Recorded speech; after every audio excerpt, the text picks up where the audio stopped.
EPP FCS4, Quarter 3, Week 2. Matatag Curriculum. Layunin na ipakikita ang tamang pagkilos sa panahon ng pagdadalaga at pagbibinata. Na ipaliliwanag ang mga kagamitan at consumables at gamit nito sa pangangalaga ng sarili. Nakapipili ng angkop na pananamit sa panahon ng pagdadalaga at pagbibinata.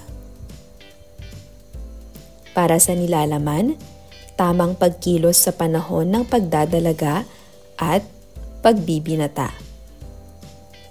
Kagamitan at consumables at gamit nito sa pangangalaga ng sarili.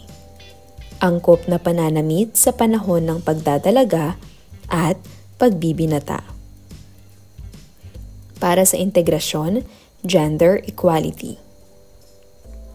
Para sa unang araw, ibigay ang kasagutan ng mga tanong. Isulat ang mga ito sa mga graphic organizers. Ano-ano ang mga pagbabagong pisikal na nagaganap sa panahon ng pagdadalaga at pagbibinata? Narito ang maaaring maging kasagutan para sa pagbabagong pisikal na nagaganap sa panahon ng pagdadalaga, pagsulong ng taas at bigat, paglapad ng balakang, pagkakaroon ng korte ng katawan, pagkakaroon ng mga balahibo. Para naman sa pagbibinata, pagsulong ng taas at bigat, paglapad ng balikat at dibdib, paglitaw ng gulong-gulungan o Adam's apple at paglaki ng mga kalamnan sa braso at binti. Ano ang halimbawa ng kagamitan na gamit sa pangangalaga ng katawan? Bakit ito ginagamit bilang kagamitan sa pangangalaga ng katawan? Paano ito ginagamit sa pangangalaga ng katawan? Ibigay ang kagamitan, ang gamit nito at pamamaraan sa paggamit. Sagutin ang mga sumusunod na tanong. Paano na ipakikita ang tamang pagkilos sa panahon ng pagdadalaga at pagbibinata? Ano-ano ang mga kagamitan at consumables at gamit nito sa pangangalaga ng sarili? Paano nakapipili ng angkop na pananamit sa panahon ng pagdadalaga at pagbibinata? Talas-salitaan. Basahin ang mga salita at ang kanilang mga kahulugan. Una ay ang manggas, bahagi ng kasuotan na nakakabit sa balikat, sumusuklob at tumatakip sa buong braso o bahagi nito. Sumunod ay ang consumable. Ito ay mga gamit na nauubos. Kaugnay na paksa bilang isa na isasagawa ang mga paraan sa pag-aayos at pangangalaga ng sarili.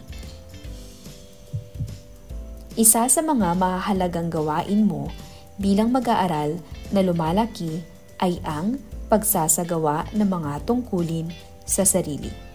Kapag ang mga gawaing ito ay naisasagawa ng wasto, nagiging bahagi na ito ng pang-araw-araw na buhay.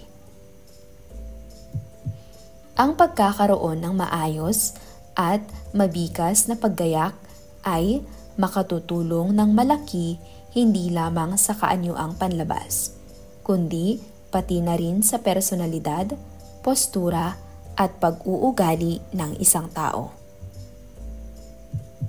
Mahalaga sa bawat tao ang kalinisan at kaayusan. Tungkulin ng bawat tao ang panatilihin ang kalinisan at kaayusan ng sarili. Hindi ito ginagawa kung kailan lamang naisin at lalong hindi ito pansamantala. Bago ang panunood at pakikinig sa roleplay o pakitang gawa, demonstrasyon at pagtatalakay, basahin natin ang mga sumusunod na katanungan. Ano-ano ang mga paraan o hakbang sa pag-aayos at pangangalaga ng sarili? Paano isinasagawa ang mga pamamaraan na ito? Bakit isinasagawa ang mga ito? Manood at matuto.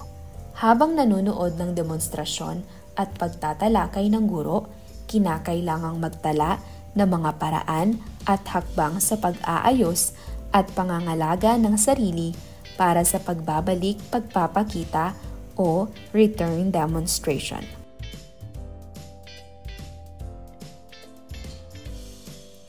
Narito ang mga wastong paraan ng pagliligo. Una, basain ang buhok at buong katawan. Linisin ang buhok gamit ang shampoo o gugo. Gamitin ang dulo ng daliri sa pagmamasahe ng iyong anit upang malinisan ito at dumami ang bula. Banlawang mabuti. Kuskusan ng sabon ang basang bimpo, kuskusin ang mukha at lahat ng parte ng katawan. Bigyang pansin ang leeg, likod ng tainga, siko, binti, alak-alakan at ang mga daliri sa paa. Banlawan ng ilang beses hanggang matanggal ang mga bula sa buhok, mukha at buong katawan. Siguruhing malinis at walang natirang sabon sa katawan. Maaari ring gumamit ng maligamgam na tubig at sundan ng malamig na tubig upang sumara ang mga skin pores at maiwasan ang pagpasok ng alikabok o dumi sa balat. Punasan at patuyuin gamit ang malinis na tuwalya ang buhok at buong katawan. Magsuot ng malinis na tuwalya ang buhok at buong katawan. Magsuot ng malinis na damit, maaari ring pulbusan ang piling bahagi ng katawan upang mapanatiling mabango at maginhawa ang pakiramdam. Narito naman ang mga simpleng paraan sa paglilinis ng buhok. Suklayin ang buhok upang maalis ang alikabok at balakubak. Basaing mabuti ang buhok. Maglagay ng katamtamang dami ng shampoo sa palad. Imasahe ito sa buhok hanggang sa bumula. Banlawang mabuti ng malinis na tubig. Guguan muli at banlawang mabuti gamit ang malinis na tubig. Patuyuin ang buhok gamit ang malinis na tuwalya. Para naman sa mga mungkahing hakbang sa pagsesipilyo ng ngipin. Maghanda ng isang basong malinis na tubig, hugasan ang sipilyo at lagyan ng toothpaste. Ikuskus ang sipilyong may toothpaste sa ngipin hanggang bumula ito. Gawing pataas ang paghagod ng sipilyo sa mga ngipin sa ibaba at pababa naman sa ngipin sa itaas. Ang mga singit-singit at pagitan ng ngipin ay dapat ding nasesipilyong mabuti.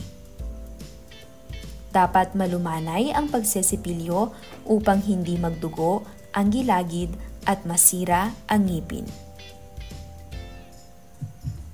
Pagkatapos, magmumog ng malinis na tubig, ulitin ang pagkuskos sa ngipin, magmumog muli hanggang maalis ang bula.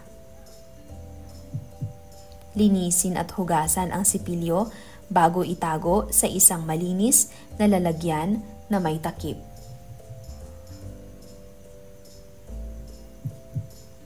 Narito naman ang mga hakbang sa paglilinis ng binti at paa. Basain ang mga paa at binti. Pahiran ng sabon ang malinis na bimpo at ikuskus sa mga binti at paa. Bigyang pansin ang likod ng tuhod o alak-alakan, bukong-bukong, talampakan at pagitan ng mga daliri ng paa. Banlawan ang mga binti at paa ng malinis na tubig. Kung ang mga paa ay pawisin at may di ka nais-nais na amoy, ibabad sa maligamgam na tubig na may kaunting asin pagkatapos linisin. Panatilihing nakababad ang mga ito ng 15 minuto. Punasan at tuyuing mabuti ng malinis at tuyong tuwalya o malinis na lumang damit ang mga binti at paa. Nakapagdudulot din ng maginhawang pakiramdam at mabangong amoy ang paggamit ng foot powder pagkatapos linisin ang mga paa. May mga panahon na mas kailangang maghugas ng kamay upang maprotektahan ang kalusugan. Dapat maghugas ng kamay. Pagkatapos gumamit ng palikuran, bago at pagkatapos makasama ang mga may sakit, bago maghanda ng pagkain, maghain o kumain, matapos bumahing, umubo o suminga. Matapos humawak ng hayop o dumi nito, matapos humawak ng basura o anumang maruming bagay. Pangangalaga sa mga kuko. Ang mga kuko ay dapat panatilihing maigsi at malinis. Ang mahaba at maruruming kuko ay nakapagdudulot ng sakit. Gumamit ng nail cutter sa pagputol pagkatapos maligo. Gupitin ang mga kuko sa paa ng padiretso upang hindi tumubo ng pailalim at maging sanhi ng ingrown toenail. Huwag itulad sa paggupit ng mga kuko sa kamay na sinusundan ang hugis ng daliri. Tanggalin ang mga duming nakaipon sa ilalim ng kuko. Gumamit din ng nail file o pangkikil ng kuko upang maging maayos ang hugis at kuminis ang gilid ng kukong ginupitan. Gamitin din ang nail brush para sa pagtanggal ng mga duming sumisingit sa loob ng kuko. Pagkakaroon ng sapat na pahinga at tulog. Magpahinga kung hapon na ang katawan, umupo ng tahimik sa isang lugar at mag-relax. Maaari ring pumikit o matulog ng bahagya. Ang lumalaking batang tulad mo ay nangangailangan ng humigit kumulang 8 hanggang 10 oras na tulog gabi-gabi. Mainam matulog sa takda at parehong dami ng oras upang maging alerto at masigla sa araw. Dumako naman tayo sa pagtanggal ng dumi sa katawan. May takdang oras ang pagdumi para sa bawat individual. Maaaring sa umaga o sa gabi. Naiiba ito sa bawat tao. Magiging regular ang pagdumi kung uugaliin ang mga sumusunod.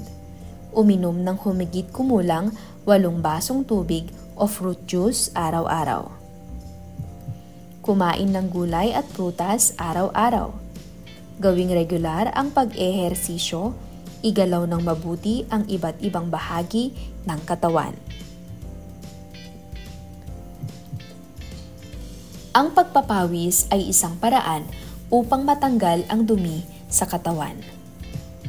Pagkatapos ng paglalaro, pag-ehersisyo at iba pang gawaing pisikal o kapag napainit ng panahon, ang tao ay pinagpapawisang mabuti. Dahil dito, kailangang maligo o maghilamos upang luminis ang katawan. Ang ihi ay isang likidong dumi galing sa katawan. Huwag pigilin ang pag-ihi, umihi sa inidoro o urinal. Tumulong sa kampanya laban sa pag-ihi sa kung saang langgaya ng bakod, pader o sa punong kahoy. Para sa gawain bilang isa, panuto, bumuo ng pangkat na binubuo ng 4 o 5 miyembro. Ihanda ang mga kagamitan o consumables para sa pag-aayos at pangangalaga ng sarili. Isagawa ang mga hakbang sa sa wastong paraan ng paliligo, mga simpleng paraan sa paglilinis ng buhok, mga mungkahing hakbang sa pagsesipilyo ng ngipin, mga hakbang sa paglilinis ng binti at paa, pangangalaga sa mga kuko. Talakayin ang mga dapat tandaan sa pagkakaroon ng sapat na pahinga at tulog at pagtanggal ng dumi sa katawan. Narito ang mga gabay na mga tanong. Paano magkakaroon ng sapat na pahinga at tulog? Sa ano-anong paraan natatanggal ang mga dumi sa ating katawan? Ano-ano ang mga dapat isaalang-alang sa pagtanggal ng dumi sa ating katawan? Maaaring magtanong ang guro pagkatapos ninyong nagpapakita ng roleplay, demonstrasyon at pagtatalakay. Gamitin ang mga rubrics para sa mga gawain. Narito ang rubrics sa roleplay at return demonstration. Para sa pamantayan, pagsasagawa ng mga hakbang, pamantayan at pagtatalakay. Para sa ikalawa hanggang ikatlong araw. Tuklasin natin, ang klase ay magpapangkat at ang bawat grupo ay magkakaroon ng 4 hanggang 5 miyembro. Punan ng mga salita o parirala ang mga kahon kaugnay sa ibibigay na tanong.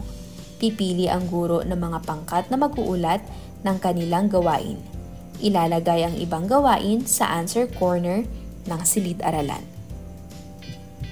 Gabay na tanong, sa mga anong paraan ninyo na ipapakita ang mga tamang pagkilos ngayong kayo ay nagdadalaga at nagbibinata? Kumpletuhin ang graphic organizer. Kami ay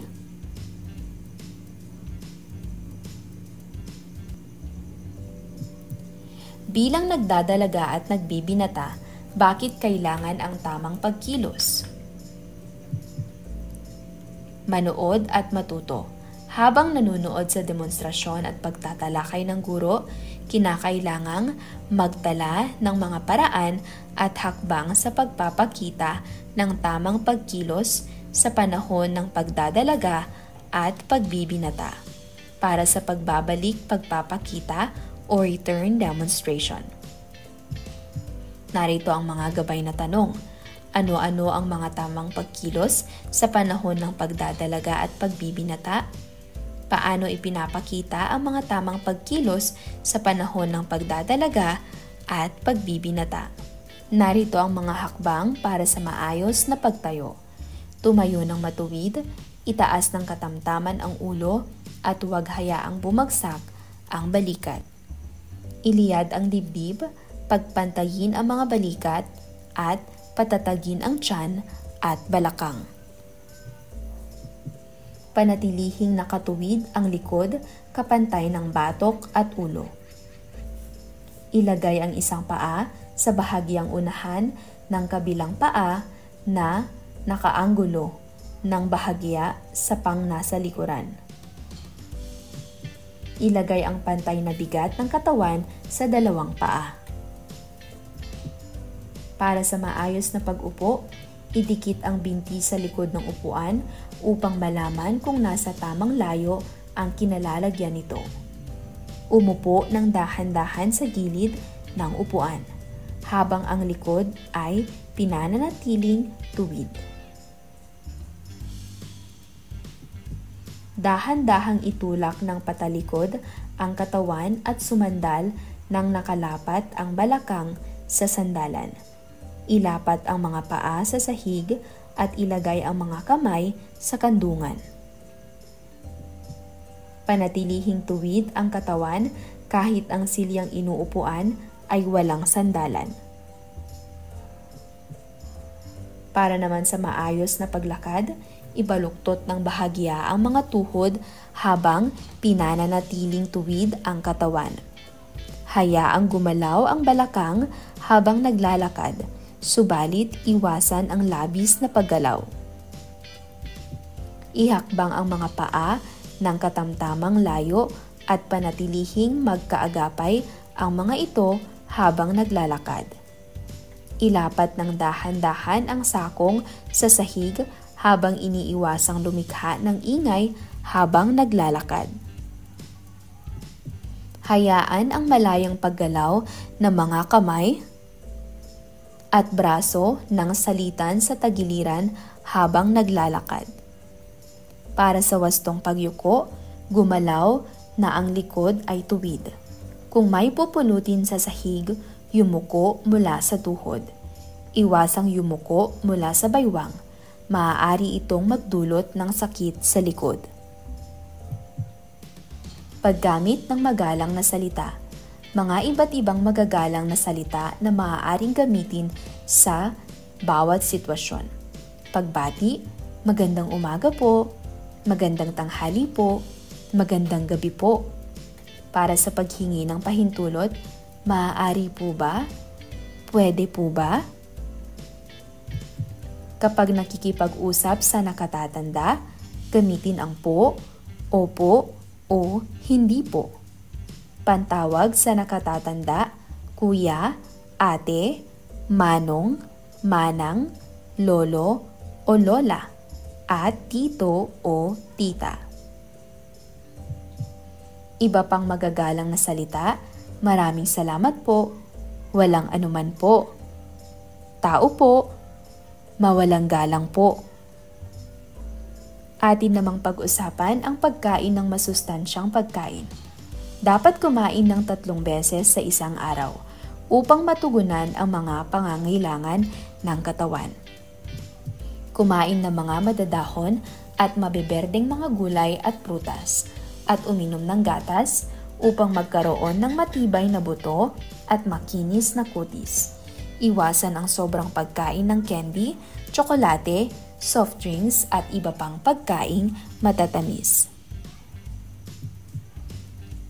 Pag-ehersisyo.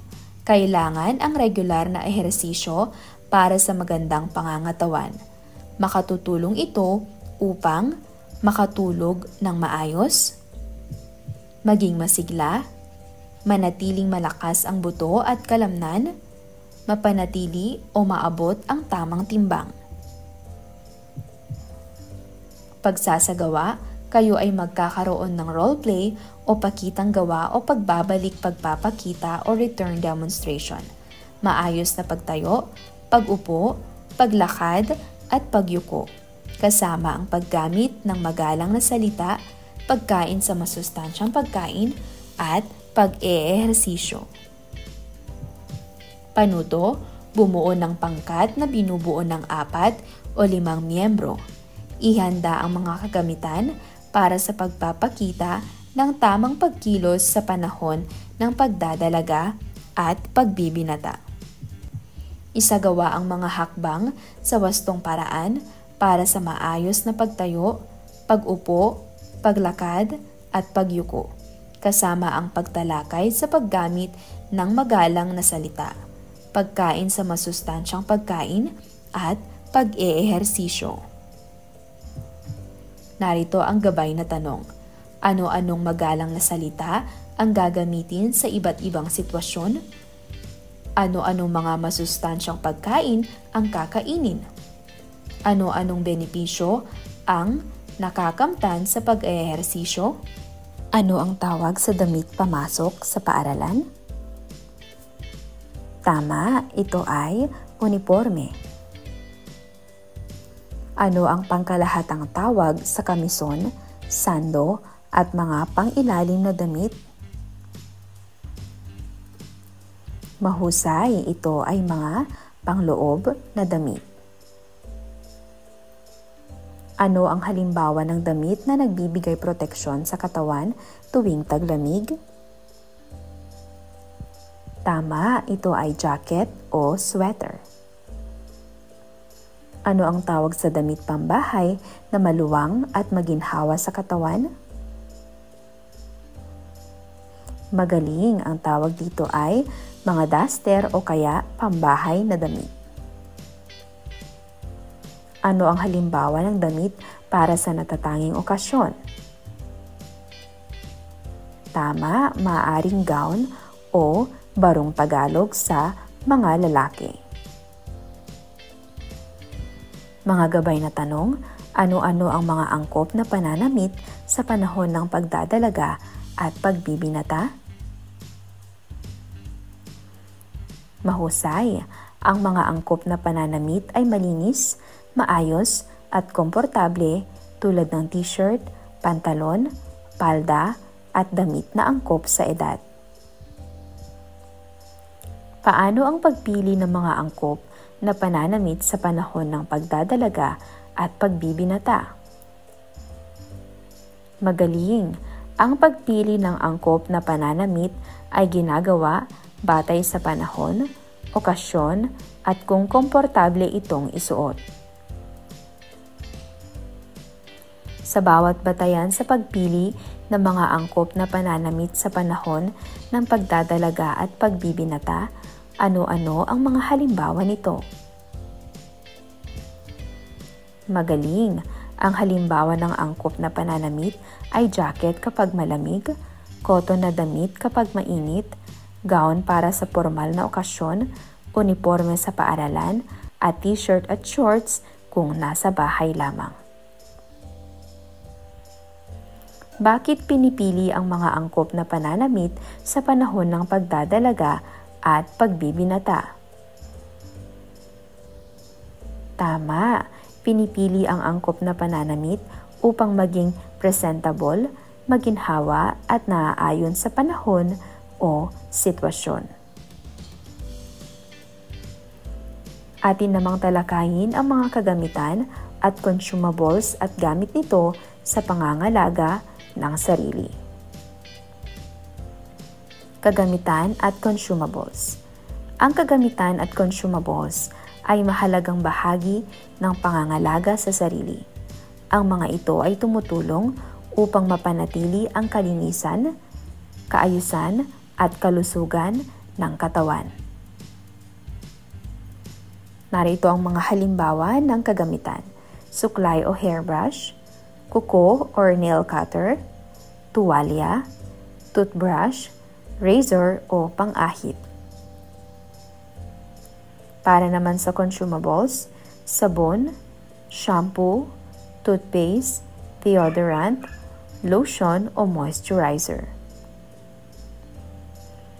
Angkop na pananamit sa panahon ng pagdadalaga at pagbibinata.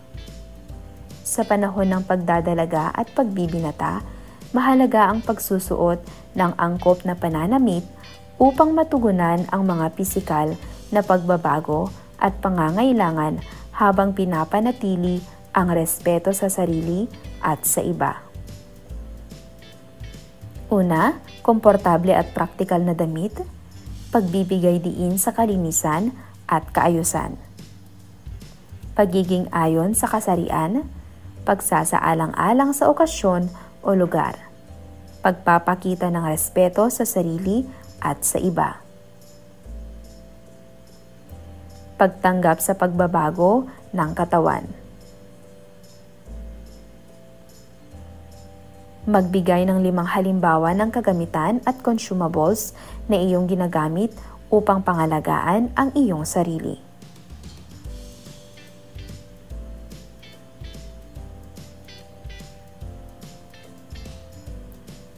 Paggamit ng Venn diagram. Pamantayan, para sa paggamit ng Venn diagram, igugrupo ng guro ang klase sa 4 o 5 na grupo. Ang bawat grupo ay bibigyan ng tag-iisang kalahating Manila paper na may Venn diagram at pentel pen.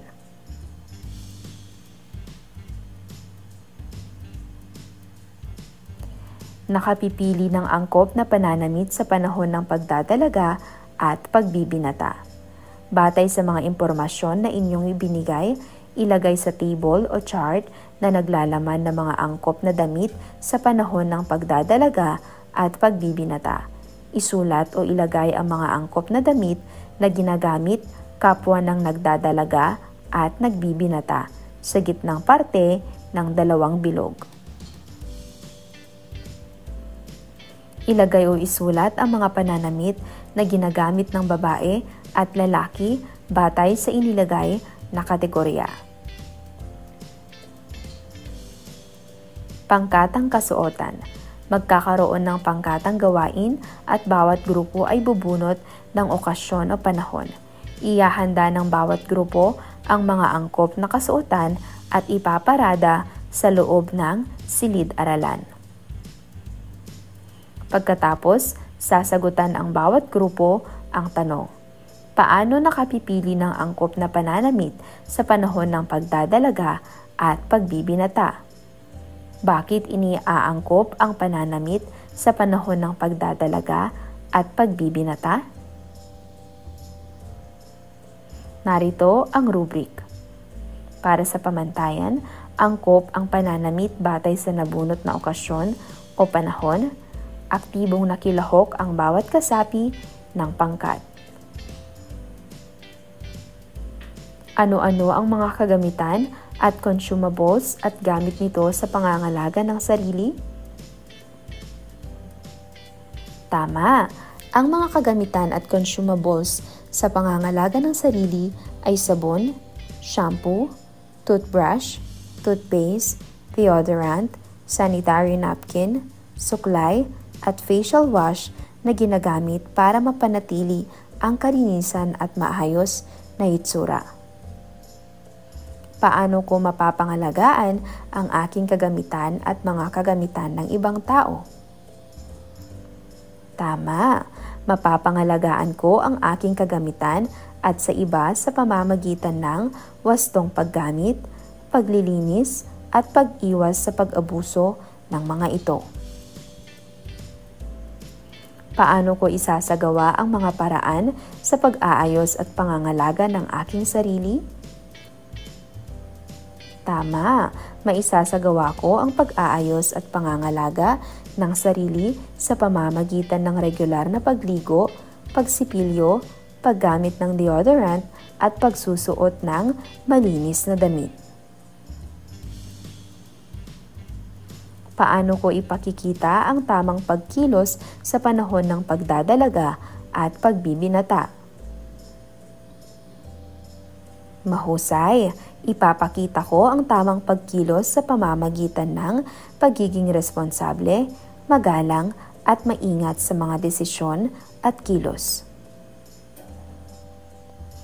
Ano-ano ang aking mga hakbang para maipakita ko ang aking pagrespeto sa aking pagdadalaga o pagbibinata at sa kapwa ko? Paano ang pagpili ng angkop na pananamit sa panahon ng pagdadalaga at pagbibinata? Ang mga hakbang ay ang pagiging magalang, paggalang sa pribadong espasyo at pagpapanatili ng mabuting pakikitungo sa iba. Bakit ko bibigyang pansin ang mga batayan sa pagpili ng angkop na pananamit sa panahon ng pagdadalaga at pagbibinata?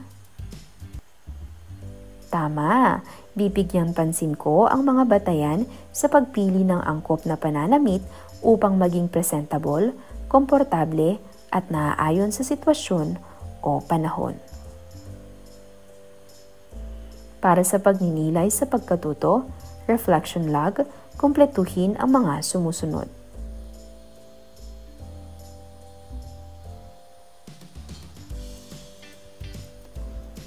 Isulat ang tama kung ang bawat pahayag ay wasto at mali naman kung hindi.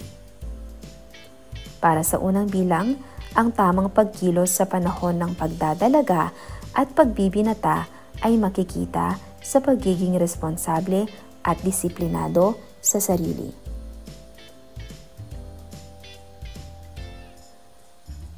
Pangalawa, hindi mahalaga ang pakikinig sa payo ng mga magulang at guro sa panahong ito ng pagbabago. Pangatlo, ang pagtanggap sa mga pisikal at emosyonal na pagbabago ay bahagi ng tamang pagkilos sa panahon ng pagdadalaga at pagbibinata. Pang-apat, ang tamang pagkilos ay nangangahulugan ng pag-iwas sa mga kilos na maaaring makasama sa sarili at iba pa. Hindi kailangan ng disiplina o tamang asal dahil natural lang ang pagbabago sa panahon ng puberty. Narito ang mga tamang sagot. Unang bilang tama, pangalawa mali, pangatlo tama, pang-apat mali, at pang-lima ay mali.